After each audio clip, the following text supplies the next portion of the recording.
لا إله إلا الله محمد رسول الله. السلام عليكم ورحمة الله وبركاته. الحمد لله الذي غفر أثر عباده بالتضرع، والصلاة والسلام على سيدنا ومولانا محمد أهل التبرع وعلى آله وصحبه أهل الكوء والخشوع، أما بعد. قال الله تعالى في كتابه الكريم وهو أصدق القائلين: أعوذ بالله السميع العليم من الشيطان الرجيم. بسم الله الرحمن الرحيم.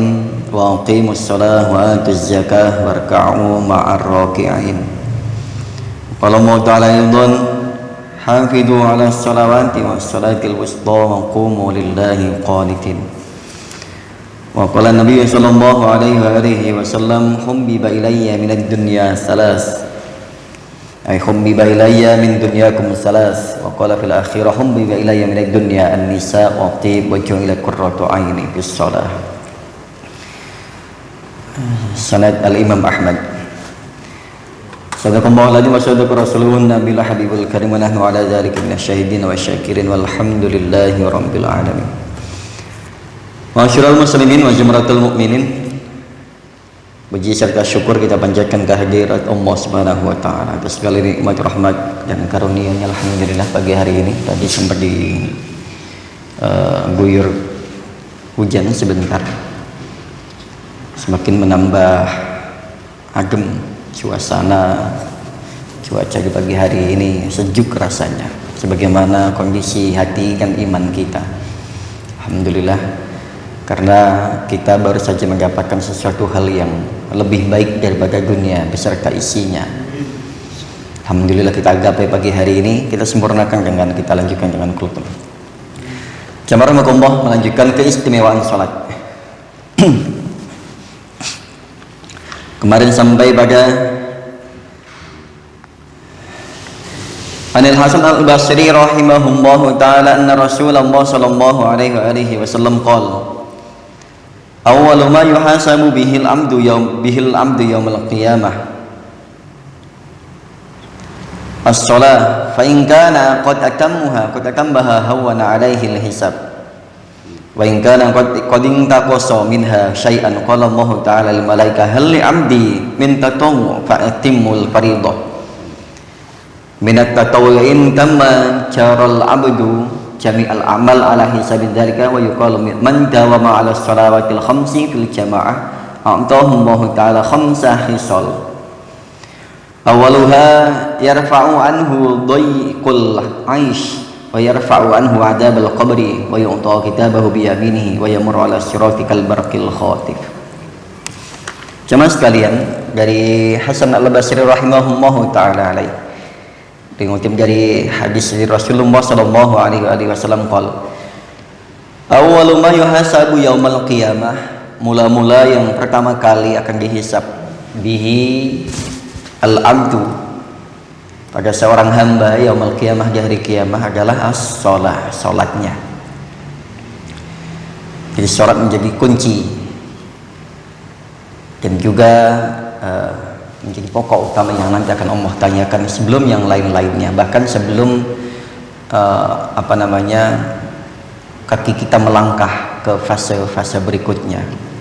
Nanti di hari kiamat yang pertama kali Allah tanyakan yaitu sholatnya. Fa in kana qad atamuha hawana alaihi hisab. Kalau kita sudah menyempurnakan sholat dari mulai niatnya, syaratnya, rukunnya, dan ketentuan-ketentuan yang lainnya, maka hawan alaihi hisab, maka hisabnya akan Allah ringankan. Ini sudah pasti janji Allah, janji Rasulullah. Tapi sebaliknya, wa in kana qad intaqasa minha syai'an qala Allah ta'ala lil malaikah hal li 'abdi min tatawwu fatimul fariidah. Kalau ada kekurangan di dalam salat kita, maka Allah akan menyuruh malaikatnya untuk memeriksa kembali amalan kita. Adakah amalan-amalan sunnah yang membantu kesempurnaan amalan fardu? Maka malaikat dengan buku kitab yang sudah ditulis rincian amalan perbuatan kita, maka kembali diperiksa kembali apakah si fulan ini memiliki amalan selain fardu sehingga nanti akan mampu menutup salat fardu itu artinya menutup kekurangannya. Kalau ternyata kita sunnahnya bagus, tatawuk yang lainnya bagus, maka ini akan menutup atau menambal kekurangan sholat fardu yang kita lakukan dengan penuh kekurangan ini. Jadi nggak serta-merta Allah langsung bilang, oh ini kurang, langsung dihukum, nggak. Itu toleransi Allah berlaku sampai hari kiamat nanti, subhanallah. Jadi yang sempurna sholatnya, maka akan Allah ringankan langsung hisabnya. Dan yang masih kurang sempurna sholatnya, nanti Allah akan memeriksa kembali bagaimana sholat-sholat sunnah dan ibadah-ibadah sunnah yang lainnya yang mampu menambal kekurangan sholat itu sendiri. Wa in kana qad intaqasa minha syai'an qala Allah ta'ala li 'abdi min tatawwu fa atimul fardhah. Adakah seorang hamba itu memiliki amalan sunnah yang mampu menutup kekurangan fardunya? Wa intama, kalau ternyata memang sama-sama sempurna, sholat fardunya sempurna dan sudah disempurnakan jami'al a'mal. Wa intama cara jami'ul amal ala hisabin dzalika wa yuqalu man dawama ala shalawatil khamsi fil jamaah a'tahullahu ta'ala khamsa hisab. Ternyata setelah diperiksa kembali sholatnya bagus, sunnah-sunnahnya bagus, maka sudah Allah pastikan bahwa hawana alaihil hisab, akan Allah ringankan hisabnya. Seraya berfirman, man dawama ala shalawatil khamsi fil jamaah, barang siapa yang mendawamkan, melanggengkan salat berjamaah apapun kondisinya, a'tahullahu ta'ala khamsa hisab, Allah akan memberikan 5 perkara. Bila jamaah 5 waktu, Allah akan berikan 5 keistimewaan. Awaluh, yang pertama, yarfa'u anhu dhayyikul aish.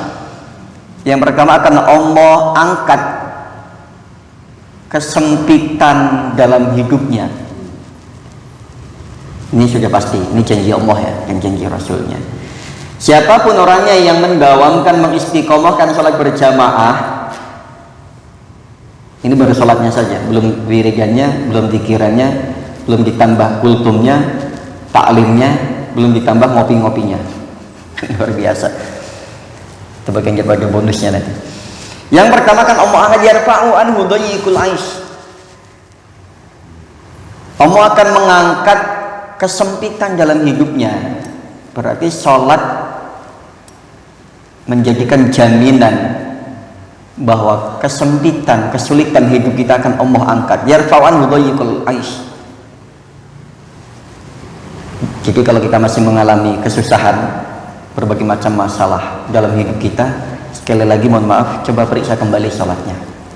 Yang pertama, sholat jamaahnya. Jangan pernah menyalahkan Allah ketika kita sudah sholat. Mungkin barangkali ada syarat yang belum terpenuhi, mungkin barangkali masih ada niat yang belum lurus, mungkin ada yang belum keikhlasannya belum terpenuhi, mungkin ada syarat dan rukun yang masih kurang, dan masih banyak lainnya. Tapi kalau sudah dijaga benar-benar sholatnya berjamaah di sini ya, maka bisa dipastikan meskipun katakanlah hidupnya serba kekurangan, tapi hatinya penuh dengan rasa qanaah, rasa menerima kepada Allah. Meskipun sedikit materinya, tapi banyak rasa syukurnya, diberikan kelebihan rasa syukur oleh Allah. Meskipun terkadang enggak banyak materinya, tapi sehatnya ditingkatkan oleh Allah Subhanahu wa Ta'ala. Terkadang sesuatu terjadi dalam diri kita di luar dugaan kita. Kita yang tadinya pengen ngapa-ngapain nggak bisa, ternyata jadi bisa. Kita nggak bisa membeli atau mengajarkan sesuatu, ternyata Allah mampukan kita. Terkadang sehatnya kita melebihi usia-usia yang lainnya. Ini nikmat. Yang lain pada sakit, ternyata kita sehat. Terkadang kita mampu berbagi, mampu membahagiakan kedua orang tua, mampu menjadi manfaat di sekitar kita karena berkahnya di situ. Jadi bukan karena berkah materi saja. Kalau kita fokusnya hanya materi ya lain. Maka itulah yang kemudian Allah angkat dari kesulitan hidupnya. Terkadang kita biasa-biasa saja, tapi anak kita berprestasi, baik di sekolahannya, di pesantrennya, di rumah tangganya, di masyarakatnya, di kantornya, ya di tempat kerjaannya itu berprestasi. Terkadang itu di luar itu masih banyak yang lainnya, yang keberkahan yang dimunculkan oleh Allah Subhanahu wa Ta'ala, yang diberikan oleh Allah berkaitan dengan kehidupan kita di dunia sementara ini. Yang kemudian yarfa'u anhu adzabal qabri, yang kemudian setelah itu janji Allah, maka akan Allah angkat anhu adzabal qabri, Allah akan angkat siksa kuburnya. Jadi jangan khawatir Pak. Meskipun kita juga tetap memiliki kekhawatiran yang tinggi. Para sahabat pun begitu, sama. Ketika melihat atau melewati kubur, seringkali meneteskan air mata karena khawatir. Tapi ingat, bagi orang yang menjaga sholat 5 waktunya, yarfa'u anhu adzabal qabri, Allah akan angkat siksa kuburnya. Makanya banyak orang-orang yang kemudian di kuburnya merasa lebih nikmat daripada di alam dunianya. Itu banyak. Tapi juga sebaliknya, banyak orang yang di kuburnya justru lebih menjadi pesakitan ketimbang di alam dunianya. Nah, janji Allah ini kita buktikan nanti setelah kita masuk ke liang lahat nanti, bahwa sholat itulah yang akan menemani kita dan yang akan mensyafaati kita di antaranya. Nanti azab kubur akan Allah angkat karena berkah sholat kita. Yang kemudian wa yu'ta kitabahu biyaminihi, dan akan Allah berikan kitab catatan amalnya dengan tangan kanan, karena jelas golongan kanan ini adalah golongan yang mulia, golongan yang akan Allah berikan kenikmatan. Catatan amal dari tangan kanan ini adalah golongan ahli surga, ashabul yamin. Nah, kalau sudah masuk ke dalam golongan ashabul yamin, ya pasti surga lah jaminannya. Lain lagi dengan ashabis shimal, golongan kiri. Al-Kahfi nanti dibuka.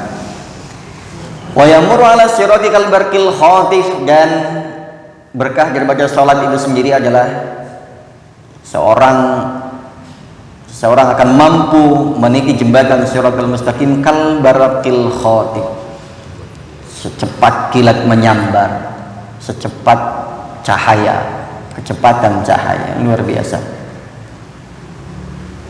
Sekarang yang mampu menandingi apa? Kecepatan cahaya.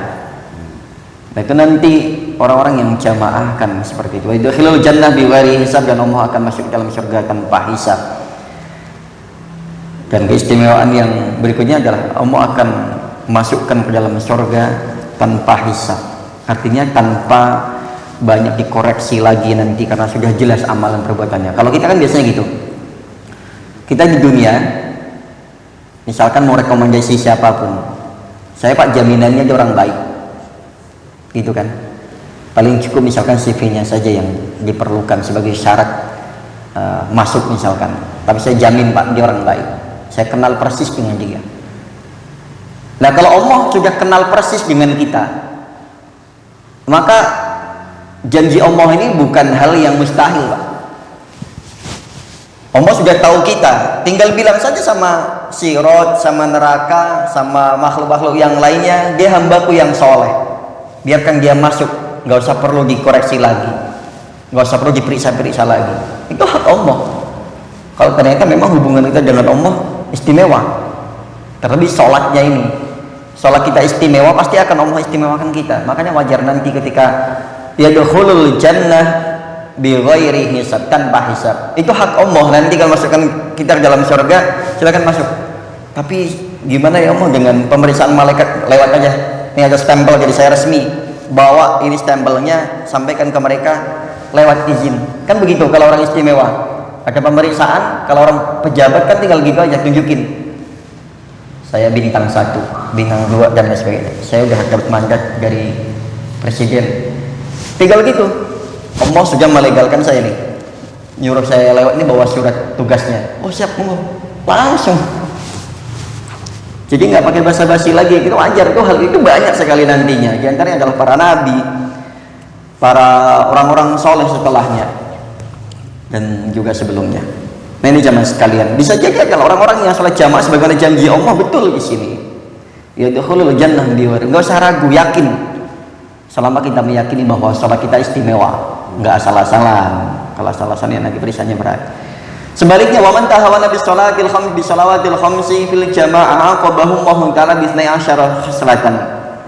Tapi hati-hati dengan orang yang meremehkan tahawan itu, menyepelekan sholat 5 waktu fil jamaah. Ini catatnya jamaah. Aqabahullahu ta'ala bisnai asyarata khoslatan, akan Allah azab dia dengan 12 azab. Malah lebih ngeri ternyata. Tadi keistimewaannya, ini justru lebih banyak azabnya bagi orang yang menyepelekan, meremehkan sholat. Makanya sering kita wanti-wanti, bahkan anak-anak kita sering saya sampaikan bahwa jangan ngaji dulu sebelum sholat. Meskipun kita juga tahu sholat jadi ngaji, tapi jangan kamu ngaji dulu, ikut ngaji sebelum kamu juga belajar sholat. Padahal belajar sholat juga dalam mengaji. Saking pentingnya Pak, saking pentingnya sholat. Sampai diwanti-wanti begitu. Anak-anak kita pun begitu, anak cucu kita. Mau main gimana pun, mau ngapain apapun, kalau sudah sholat silahkan. Makanya sering wanti-wanti, dengar azan sholat, setelah itu kalian mau lakukan apa, bebas hal-hal yang positif lainnya. Karena sudah melakukan satu hal yang membangun hubungan, koneksi dengan Allah Subhanahu wa taala. 12 siksaan bagi orang yang menyepelekan, meremehkan sholat. Salah satu fid dunya, 3 di dunia, wa salah satu indal maut, dan 3 ketika mati, wa salah satu fil qabri, dan 3 ketika di alam kubur, wa salah satu yaumal qiyamah, dan 3 lagi ketika di hari kiamat. 3 di dunia, 3 ketika mati, 3 ketika dikubur, dan 3 ketika di hari kiamat. Ini nanti akan saya percepat saja. Amma salah satu lagi fil haya fa innahu tarfa'ul barakah min kasbihi wa rizqihi wa la yaqbalu minhu sa'iru amalihi. Yang pertama adalah azab yang pertama ketika kita hidup di dunia, yaitu fa innahu tarfa'ul barakah min kasbihi. Fa innahu tarfa'ul barakah min, itu berkah usahanya diangkat semuanya oleh Allah. Sehingga kita capek-capek kerja, dilihat kok hasilnya mana, berkahnya nggak ada, karena kita hanya mengejar kuantitasnya saja, sehingga yang terkumpul nggak seberapa, sepintas kelihatannya banyak hasilnya, tapi nggak ada berkahnya. Kadang ada saja yang ngabisin, entah itu istri, entah itu anak, entah itu orang lain. Bisa jadi itu sakit-sakitan yang menguras biaya dan macam-macam lainnya, berkah di dunianya. Kenapa diangkat oleh Allah Subhanahu wa taala min kasbihi wa rizqihi, dan rezekinya wala yaqbalu minhu sa'iru amalihi. Bahkan seluruh amalannya enggak diterima. Yang paling menyakitkan adalah seluruh amalannya enggak diterima. Amalan wajibnya enggak diterima, sunnahnya enggak diterima. Kalau sudah begini ya udah, mau berharap sama siapa lagi kalau memang sudah menyepelekan sholat. Makanya sesibuk apapun kita dalam beraktivitas dalam hidup ini, udah tinggal dulu aktivitas sesaat itu, toh nggak akan hilang rezeki kita. Jangan ditinggal kita sholat tadi, misalkan contoh, kita jangan lagi mengerjakan sesuatu, ditinggal sholat nggak akan sia-sia. Terkadang sering orang yang nggak paham itu, kalau lagi kerja, waduh tanggung nih, mau sholat ya, tapi kerjaan tanggung. Begitu terus akhirnya apa? Karena kita merasa menangguhkan sholat, akhirnya kita juga ditangguhkan rezekinya dan berkahnya oleh Allah Subhanahu wa taala. Ini dalam hidupnya. Jadi diangkat keberkahannya, mungkin punya banyak harta benda tapi nggak bermanfaat.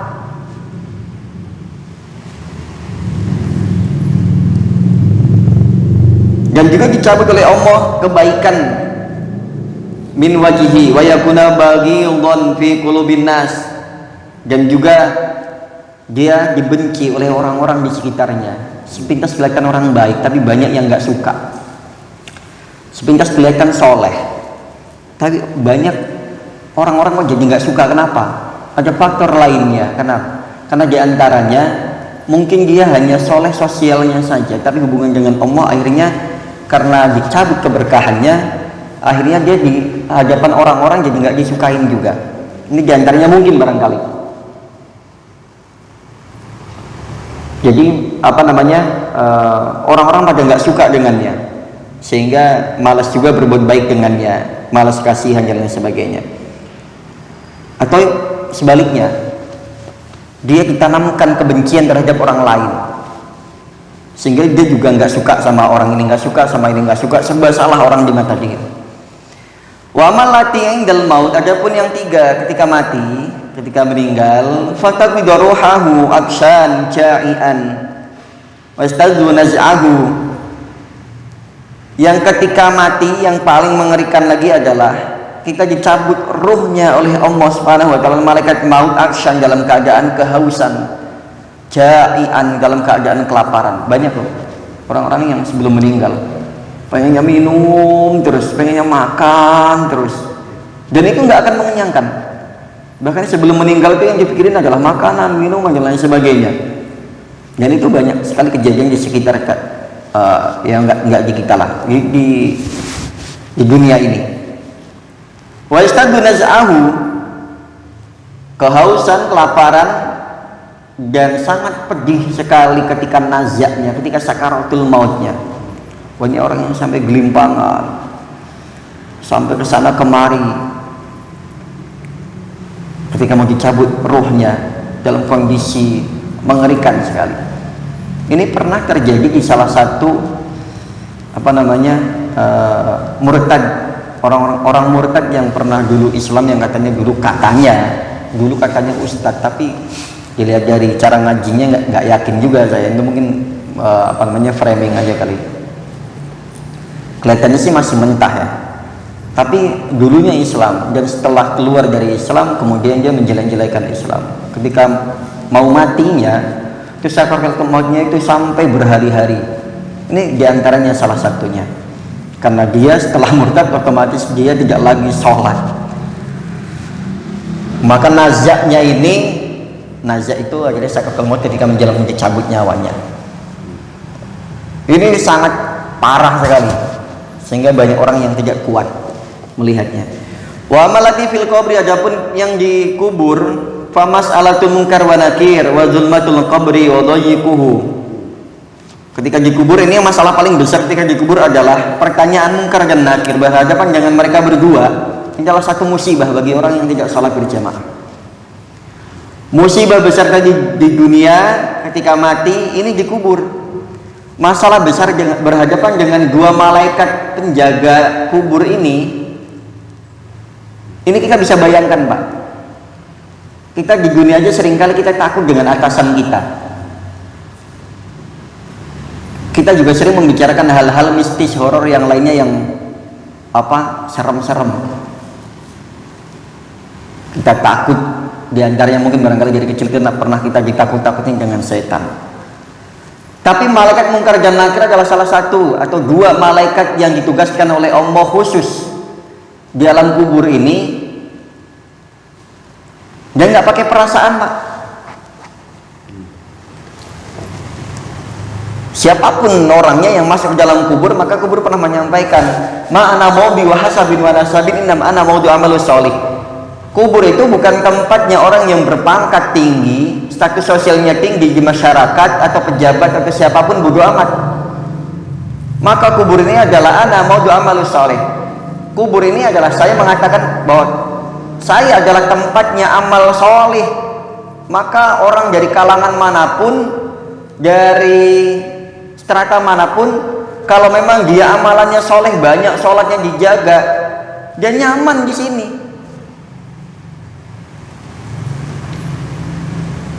Malaikat mungkar dan nakir adalah malaikat terseram yang menjaga alam kubur. Pertanyaan yang seringkali kita ketahui seperti man rabbuka wa man nabiyuka wa ma dinuka dan lain sebagainya, itu kalau ditanyakan sesama manusia kita mungkin bisa menjawabnya. Itu pun harus dengan bahasa Indonesia mungkin jawabnya. Karena kita juga, makanya dari sekarang boleh belajar bahasa Arab, karena nanti dikubur menggunakan, katanya sih di akhirat nanti menggunakan bahasa Arab, dipelajarin. Nggak apa-apa lah latihan itu, meskipun nanti ketika ujian akan lain tentu. Lainnya kenapa? Lain alamnya, lain yang nanya, persoalannya, kondisinya semuanya lain. Tapi seenggak-enggaknya kita pernah dengar bahasa itu, sehingga kalaupun nanti nggak bisa jawab, siapa tahu dimudahkan oleh Allah Subhanahu Wa Taala dengan menjawabnya. Karena kita nggak tahu kalau ditanya man rabbuka wa man nabiyuka wa man dinuka wa man qiblatuka wa ma ikhwanuka, nanti jawaban kita mungkin barangkali kita tahu pertanyaan itu. Dan memang nggak bisa dengan dipersiapkan jawabannya. Ya diantaranya persiapkannya dengan amalan soleh, dengan sholat 5 waktu tadi, diutamakan dengan berjamaah tadi, insya Allah akan memudahkan jawaban-jawaban pada malaikat munkar dan nakir. Bagi orang yang menyepelekan sholat, maka nanti berhadapan dengan malaikat munkar dan nakir adalah musibah terbesar menuju alam berikutnya. Belum lagi wa zulmatul qabri, dan kegelapan di alam kubur. Kita sengsara Pak, hidup tanpa cahaya. Sengsara hidup dalam kegelapan. Zaman sekarang saja zaman sudah serba canggih, sudah terang di mana-mana, kita masih membutuhkan penerangan. Bahkan hanya sekedar mau ke masjid saja kita masih butuh lampu-lampu di jalanan, padahal jalannya nggak ada di portal. Bagaimana kalau jalannya di portal, banyak polisi tidurnya, banyak lubang-lubangnya, nggak ada lampunya, itu baru jalan. Itu nanti jalan kubur, gelapnya, sempitnya, ditambah lagi dengan kengerian 2 malaikat itu, ditambah lagi dengan binatang-binatangnya, ditambah lagi dengan, pernah dengar yang namanya Syuja'ul Aqra, ular khusus yang ditugaskan untuk melilit, meremukkan tulang belulang manusia selain tanah itu sendiri.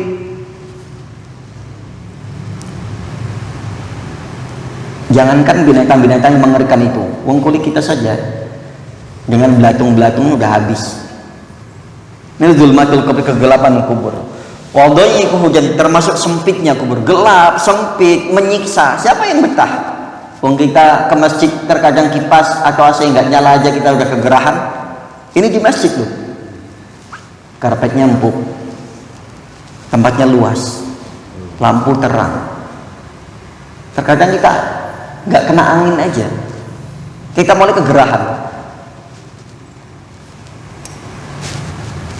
Wa amalati fil qiyamah, yang terakhir, adapun nanti 3 di hari kiamat yang Allah azabkan bagi orang yang menyepelekan sholat, terutama berjamaahnya.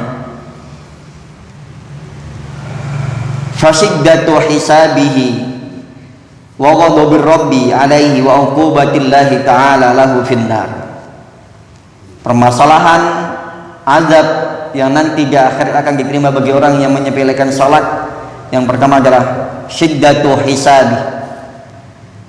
Begitu sulitnya ketika dalam pemeriksaan hisab. Ada yang sampai berbulan-bulan, ada yang bertahun-tahun, ada yang puluhan tahun, ada yang ratusan tahun, ada yang berabad-abad gak kelar-kelar. Kita ngantri saja kalau kita lagi pengen berobat misalkan, atau belanja misalkan, atau pengen ngapain misalkan, atau kemacetan di jalan saja, kita sudah jenuh. Dulu terjadi gimana itu yang waktu tol Brexit, yang mati banyak, padahal di dalam kendaraan, padahal cuma macet Pak, hitungannya masih aman, karena setelah keluar ternyata makin menyempit dan volume kendaraan yang begitu banyaknya, itu baru di kendaraan, baru di jalan, yang padahal alam sekitarnya masih kosong, panasnya baru panas matahari. Nah nanti dihisab syiddatul amal dengan membawa banyak catatan kekurangan kita, begitu banyak kekurangan yang kita bawa di hadapan Allah Subhanahu Wa Taala, dan begitu sedikitnya amal soleh yang kita bawa. Wajar ketika nanti akan menemukan berbagai macam kesulitan di dalam hisabnya. Menunggu antriannya aja begitu lama. Kita kalau diperiksa saja kan malas. Terlebih secara logika, orang semakin banyak belanjaan semakin lama di kasirnya, begitu kan? Semakin banyak apa yang kita punya di dunia, nanti juga sama di kasirnya, malaikat yang jaga akan semakin lama. Scan-nya satu persatu misalkan, akan semakin lama. Nah ini jemaah sekalian, Jadi nanti di hari kiamat yang juga sangat membosankan adalah hisab yang begitu lama, begitu sulitnya dan nggak kelar-kelar. Kita akan semakin jenuh dan sangat membosankan sekali. Yang berikutnya yang paling mengerikan lagi adalah ghadabur rabb alaih, kemurkaan Allah. Kalau Allah sudah murka, nggak peduli sama kita. Nanti kita mau dihisab lama. Pertama adalah mau di mahsyar bagaimana, berapa ratus tahun lamanya, mau dihisab berapa lama, mau meniti jembatan Shiratal Mustaqim dengan jungkir balik, terserah. Allah masa bodoh kalau Allah sudah murka. Kalau masa bodoh saja masih mending, kalau nggak langsung, udahlah buang aja, nggak butuh sama dia, ya Allah. Kalau udah benci kan gitu. Kalau Allah nggak suka, ya selama di dunia kita tidak menunjukkan kesukaan kita kepada Allah, kok buktinya nggak sholat. Ya Allah juga nanti akan menyepelekan. Dia menyepelekan sholat, dia juga nanti akan Allah sepelekan dia. Sebagaimana dijanji Allah, nasummaha fanasiyahum. Nasummaha fansahum anfusahum. Ketika di dunia dia melupakan Allah, nanti juga akan dilupakan oleh Allah Subhanahu wa taala. Nasummaha, ketika di dunia dulu dia melupakan Allah, fanasiyahum. Hari itu, di hari kiamat juga Allah akan melupakan dia.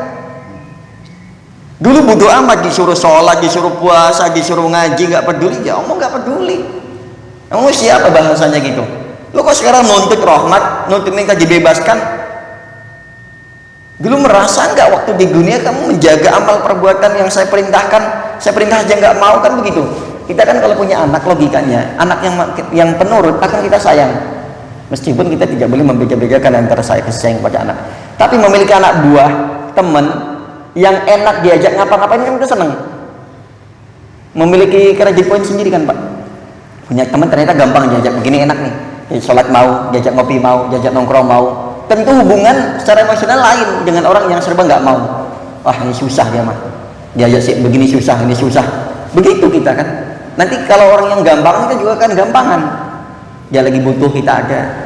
Nggak ada diadakan, kita juga pengen yang ngebantu, pengen senang bareng. Tapi kalau nggak mau kan begitu. Itu baru kepada teman. Kalau selama di dunia kita melupakan Allah Subhanahu wa taala, jangan salahkan ketika nanti Allah pun akan melupakan dia selupa-lupanya. Jadi Allah nanti masa bodoh, itu baru lupa. Bagaimana kalau Allah murka? Ini sudah lain lagi. Dilupakan Allah itu azab terbesar, lebih-lebih adalah ghadabur rabb, murkanya Allah. Ini azab terbesar lagi. Yang berikutnya wa uqubatullah taala, dan siksa. Setelah Allah murka, otomatis Allah dengan kemurkaannya akan memasukkan kita ke dalam neraka. Kalau kita benci sama orang, kadang-kadang kita nggak peduli Pak. Makanya kalau kita dikritik orang, itu artinya ada kepedulian. Contoh ada kekurangan, kita disampaikan, Mas, Pak, kalau bisa beginilah, gini. Itu artinya apa? Peduli. Jangan merasa kita, oh dia nih orang nih, senengannya meritik mulu, senengannya gini terus, kayak aja paling ini. Enggak, terkadang itu peduli. Kita lihat dari sisi positifnya ya, meskipun itu juga mungkin bagian dari koreksi juga mungkin barangkali. Tapi kita lihat dari sisi positifnya bahwa itu adalah bukti kepeduliannya. Ini teman-teman sekalian, jemaah sekalian, itu bagian daripada peduli. Mungkin barangkali kita juga sakit karena dikritik. Wah, itu bisa apa ini. Tapi itu untuk meningkatkan kualitas kita malahan. Nah, ini ketika Allah murka dengan kita, berarti Allah belum masukkan kita ke dalam nerakanya. Pertama adalah dilupakan Allah, kemudian dimurkai oleh Allah, kemudian disiksa. Kan fasenya begitu. Kita berawal jadi tidak suka, kemudian kita lupakan, blokir nomornya misalkan, kemudian nggak ada lagi chattingan lagi, nggak ada lagi komunikasi. Kalaupun ketemu jangan terpaksa, saya hello aja misalkan. Setelahnya dia mau ngapain aja bodo amat, mau dia sakit, mau dia mati, kan biasanya begitu, karena saking nggak sukanya, saking bencinya. Kemudian bisa jadi dengan kemurkaan itu kita sendiri akan menyiksa dia, bahasanya gitu. Awas ya, nanti rasakan, misalkan gitu. Karena kita saking nggak sukanya, saking benci, saking marahnya, karena kecewanya misalkan, saya sendiri yang akan bertindak sebagai al-bujunya misalkan gitu. Na'udzubillah, ini jamaah sekalian, bagaimana keistimewaan sholat. begitu banyaknya, sebanding juga dengan bagaimana azab bagi orang yang menyepelekan sholat. Mulai hari ini jemaah sekalian, ayo kita tingkatkan kembali sholat kita, bukan hanya sekedar kuantitasnya aja, tapi kualitasnya harus lebih berkualitas, karena semakin berkualitas semakin juga kita akan berkualitas di hadapan Allah Subhanahu wa taala. Kurang lebih mohon maaf, dan kepada Allah kita beristighfar, kepada jemaah kita saling memaafkan dan meminta maaf. Subhanakallahumma wa bihamdika asyhadu an la ilaha illa anta astaghfiruka wa atubu ilaik. Billahi taufiq wal hidayah wa ridha wal ilahi nasrul mustaqim. Assalamualaikum warahmatullahi wabarakatuh.